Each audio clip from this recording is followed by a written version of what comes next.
Assalamualaikum warahmatullahi wabarakatuh. Andito tayo ngayon sa labas dahil naghihintay ako kay Modragis. Parating daw ngayon, mga few minutes away. Tapos andito na sila kasi nasa around Maka na sila pero sa labas pa.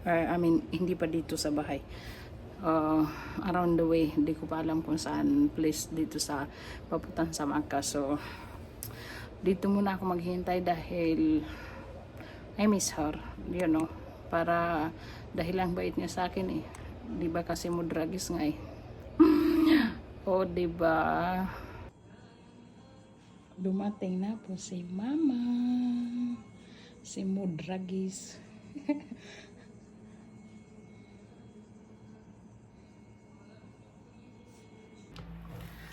Guys, dumating na si Mama. Alhamdulillah. Nakasalam na rin ako lahat-lahat. At nakuha ko na rin yung mga dala niya dito dala niya from Malaysia. At ito po,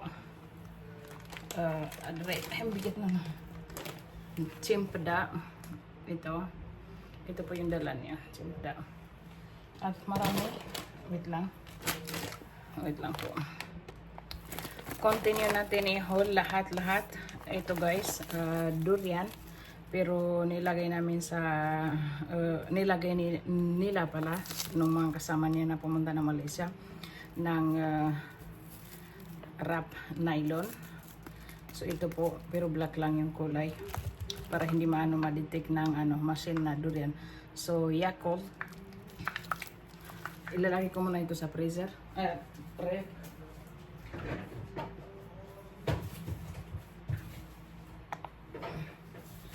Nagdala din siya ng tanglad pero di na natin ilalabas kasi mayroon naman ito dry mango dry banana chips ang gawa ito. Kalimutan ko ang pangalan nito eh. Tapos a lot of coffee, ayan,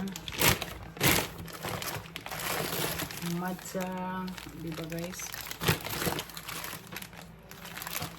Parang hindi na magbibigis ulit eh. Coffee din from Malaysia. So, ayan. Isa rin coffee din. Tapos, 3 pieces of 3 pieces of matcha. Ayan po. Matcha powder. No leaves pala kasi hindi ito powdery. Matcha, diba? At ito sa mga taga Malaysia dyan, ito po binili ni Mama.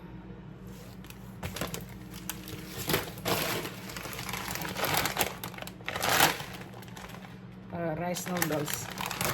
At mayroon siyang dinalang kulinjan, yes, from Malaysia din, bebek. At saka dry mango. At dry, kaon. Ito. Kaon? Yung parang shell na gumaganyan, di ko alam kung anong name, no? At saka alatop. Dry dilis pala ito. Yes, dilis. Dilis or bilis? Bahala na, hindi na ako kumakain. At ito, mga dala ni Mama. Ito naman, kurupo. At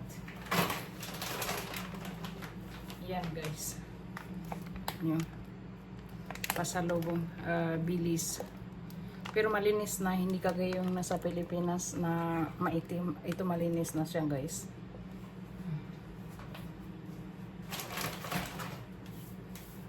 Alhamdulillah. So tapos na tayo sa haul ng mga dala ni Mama. At nagdala din pala si Mama ng ganito, di ko pa alam ang name na pangalan dahil wala pa sa wala pang bunga or ini ano, di ko alam kung yung dahon niya. So nagdala din siya ng ano, ng kalamansi na markot po. May bunga na siya konti. Maliit pa lang, I mean to say. So yan po. Alhamdulillah, may tatanim na namin dito sa Makkah. Diba? Ang ganda na. So yan lahat ang mga dala ni mama na bilis. Na lang. Bilis or dilis. So yan po. Lahat yan.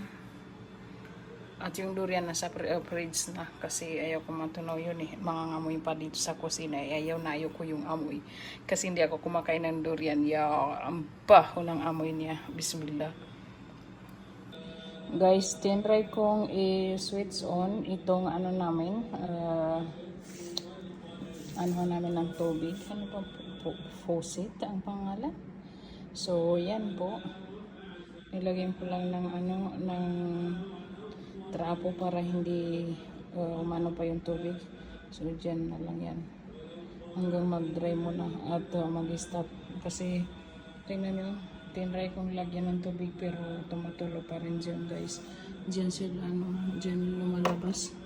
Hindi naman po sira, tingnan nyo pagka hindi siniswitch on wala naman pero may lamang tubig dito guys pero hindi pa rin huminto, nag-ano pa rin, tumutulo pa rin. It's still leaking ba?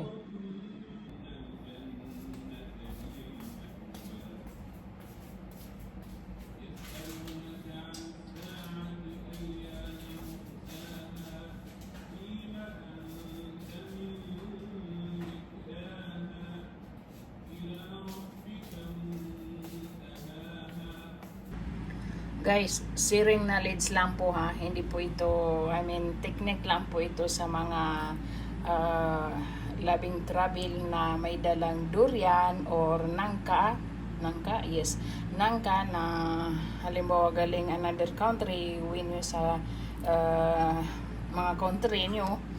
So, lagyan nyo po yung bag nyo ng ganito, itong toast bread.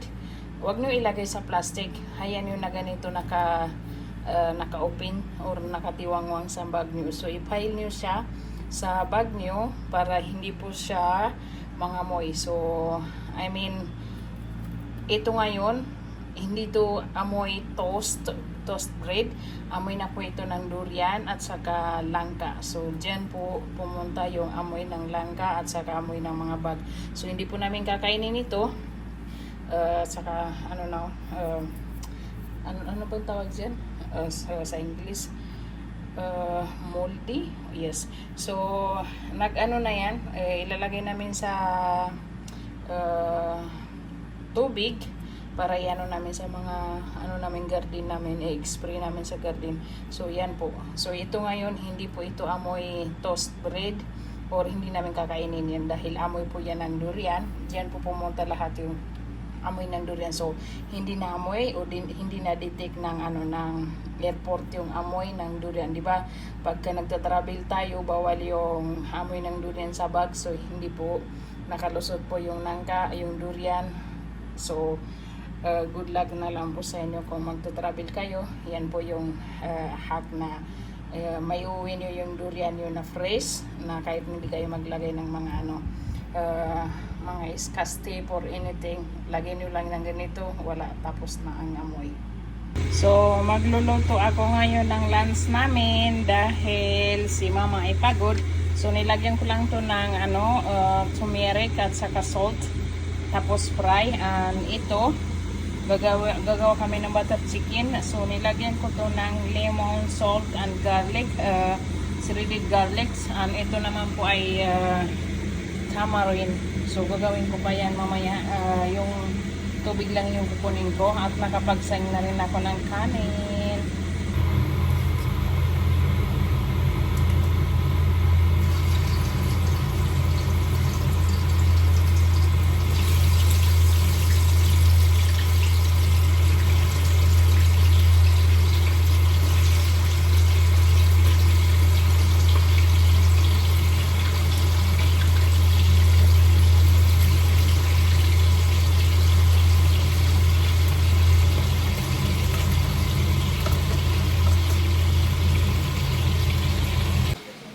guys ng curry leaves. Dahil gagawa kami ng butter chicken. So kailangan nyo ano ba yung curry leaves. At di pa nagpukas na island. Sarado na mga pinto yung pumasok. Ibang bite talaga ng atawag yung gumawa. Bismillahirrahmanirrahim. So dito lang tayo kukuha guys. Hindi lang tayo lalayo. Dito lang to. Dahil wala tayong curry leaves doon sa kabila. Sira, patay na. Ay hindi naman patay pero dahil sa init ko na sila. So tama na to. Is enough. More enough para. So mas pahin dahil mainit. Oh, bismillah. Ayaw pa magsarap yung pinto namin. Ayan, perfect. Bisitahin muna natin yung tinanim kong gabi. Nagtanim pala ako ng gabi. Ang bango ng bahay ah. May nagluto ata ng pancake or something. Mabango eh. Bismillah. So, bisitahin lang natin.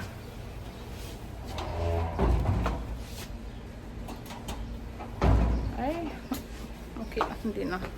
Hindi naman ako magtatagal dito sa labas eh.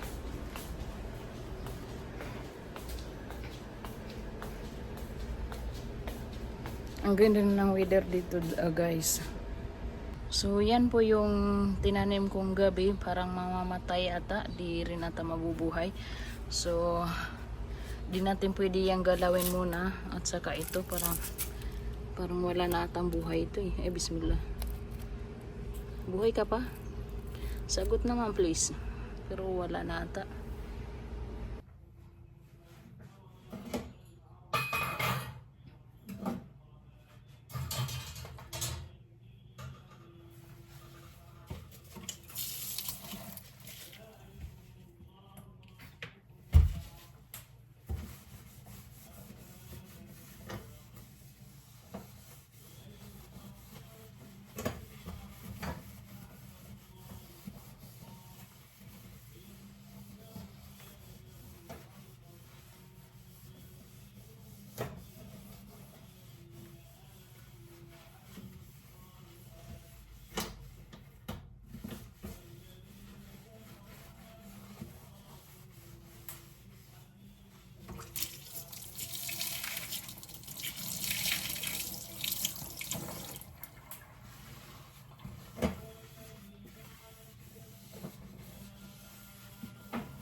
Ay, kawalang modo.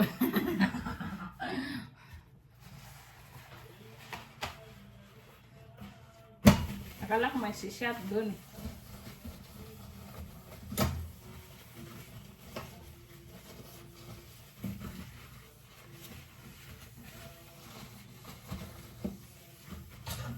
Okay na to. Kasi gagamitin rin bukas.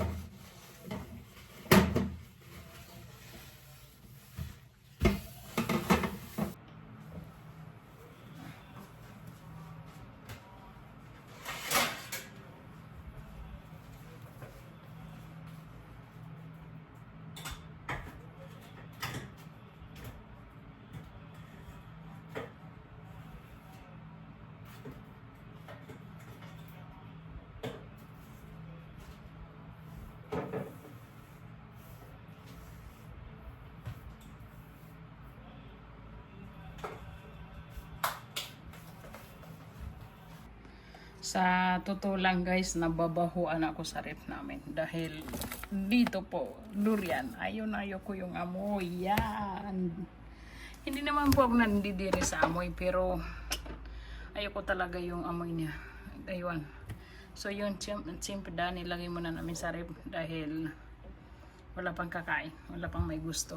So yan po. Yung Yakult din. Dala ni mama.